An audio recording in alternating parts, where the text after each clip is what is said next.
বাবার বাড়ি থাকতে থাকতে সময় হয়ে গেল শ্বশুর বাড়িতে চলে যাওয়ার। এই তো আজকে রওনা দিয়ে দিলাম। যাচ্ছিলাম আর আমার গ্রামটা আপনাদের সাথে শেয়ার করছিলাম। আপনাদের কেমন লেগেছে অবশ্যই আমাকে কমেন্ট বক্সে জানাবেন। হঠাৎ করে কেন জানি ভিউ খুব কমে গেছে। প্রচুর পরিমাণে সবার ভিডিওতে গিয়ে কমেন্ট করছি, তারপর সবার সাথে গিয়ে যোগাযোগ করছি এবং সবার ভিডিও দেখছি। তারপরও আমার ভিডিওতে কেন জানি ভিউ আসছে না। অনেক দিন ধরে রিচও বাড়ছে না। জানি না ভাগ্যটা খারাপ কিনা।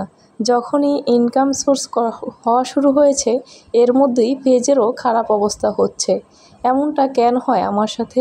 যখনই আমি একটু উপরের দিকে উঠতে যাই তখনই আবার নিচে নেমে যাই।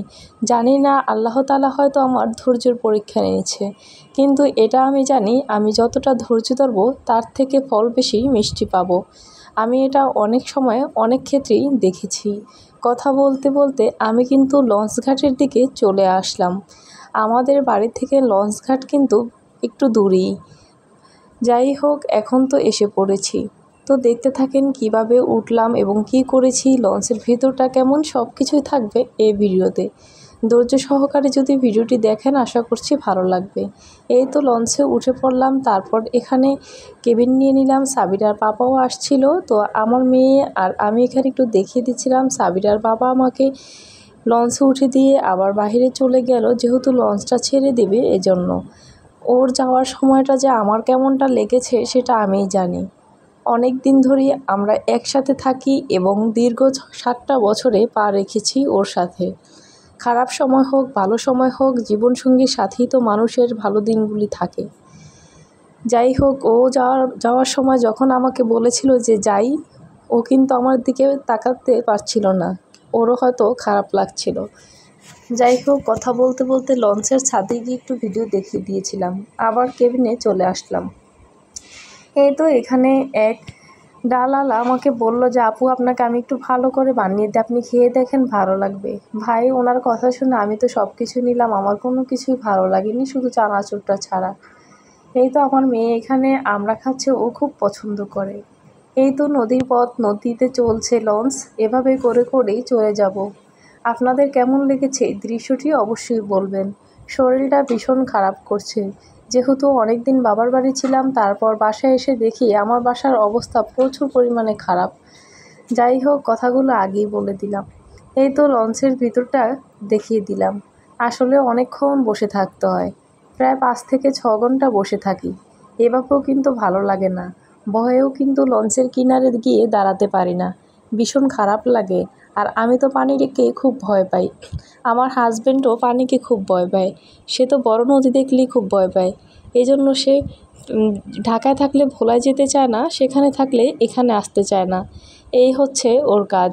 এই তো এইখানে আমাদের দুপুরের খাবারটা আমরা লঞ্চ থেকেই অর্ডার করে নিয়েছিলাম মুরগির মাংস, সাথে ছিল পোয়া মাছ, ডাল। আমার চাচাতো বোন এখানে দুষ্টুমি করছিল আর আমি এখানে বসে বসে দেখাচ্ছিলাম আপনাদেরকে। আচ্ছা বলেন তো ভিডিওগুলি কেমন হয়েছে বা কেমন লেগেছে? যদিও অসুস্থ থাকি, তারপরও আপনাদের সাথে চেষ্টা করি ভিডিওগুলো শেয়ার করার জন্য। আজকের ভয়েস শুনে হয়তো বুঝতে পারছেন কতটা শরীর খারাপ। আসলে শরীরটা অনেক দুর্বল হয়ে যায় কিছুদিন পরই। আমার আবার খাওয়া দাওয়ায় খুব অলস।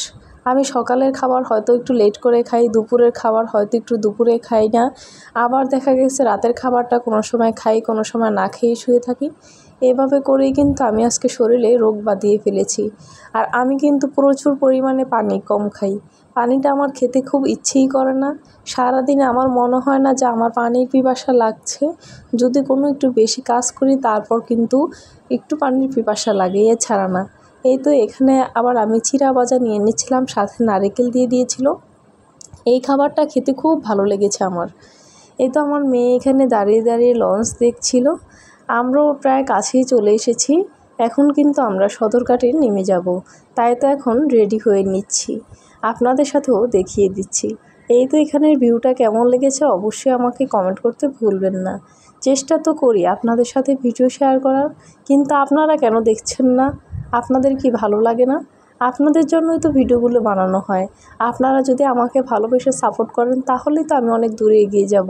না হলে কিভাবে সম্ভব হবে আমাকে অনেক দূর এগিয়ে যাওয়া?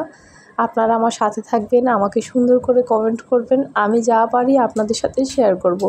এখানে অনেকগুলো লঞ্চ রেখে দেওয়া হয়েছে, এগুলো এখন ছাড়া হয়নি, হয়তো সন্ধ্যার পরপর ছাড়া হবে। আমি সকাল 10টায় লঞ্চে উঠেছি, বিকাল 4:30টার দিকে সদরঘাট এসেছি। এরপরে তো হয়তো জানি না সিএনজিতে ওঠার পরে যেতে যেতে কতটা সময় লাগে। আর আমি যেহেতু মাইগ্রেনের রোগী, আমি কিন্তু বেশিক্ষণ জার্নি করতে পারি না, আমার মাথাটা প্রচুর পরিমাণ ধরে যায়। এই তো সিএনজিতে বসে আছি, আরে ভাই প্রচুর পরিমাণে ঝেমে বসেছিলাম, কি আর বলবো, সেটা তো আর আপনাদের সাথে দেখাতে পারি নাই। যা পেরেছি তাই শেয়ার করলাম। খুব খারাপ লাগতেছিল, মনে হচ্ছে যে ধৈর্য হারিয়ে ফেলছি। যাই হোক, জীবন চলার পথে তো মানুষের জীবনে কত রকমের কষ্টই তো থাকে, সব কষ্টকে পাড়ি দিয়ে কিন্তু সামনের দিকে এগিয়ে যেতে হবে। আজকের ভিডিওটা এ পর্যন্তই, ভালো লাগলে লাইক করবেন।